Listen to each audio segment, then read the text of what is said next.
কেউ ভালো কথা বললেও সহ্য হয় না, কেউ তো আমাদেরকে পাত্তাও দিচ্ছিল না। কে আসতো? কে আসে ভাই এই দুনিয়ায় যখন তোমার কাছে কিচ্ছু থাকে না, যখন তুমি নিঃস্ব হয়ে যাও, যখন তোমার কাছে কোনো অর্থ থাকে না, কোনো পাওয়ার থাকে না, কিচ্ছু থাকে না? কেউ আসেনি।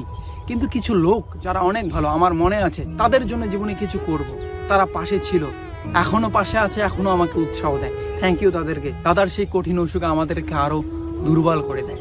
দাদার জন্য অনেক টাকা খরচা হয়ে যায়, তবুও বাবা জীবন দিয়ে চেষ্টা করেছিল দাদাকে বাঁচানো। বাবার কাছে আমাদের জীবনের থেকে বড় মূল্যবান জিনিস আর কিচ্ছু নেই। বাবার কাছে টাকা মূল্যহীন।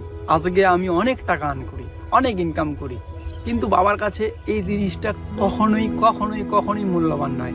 বাবার কাছে মূল্যবান আমি যাতে সুস্থ থাকি, আমার মায়ের কাছে মূল্যবান আমার যাতে শরীরটা সুস্থ থাকে, টাইম মতো খাই। কেন জানি না বাবা মাগুলো এরকম। Thank you. কষ্ট দিও না কখনো বাবা মাদের। যাই হোক, একটা সময় আসে যখন কিচ্ছু থাকে না, তখন বাবা নিজের পেটের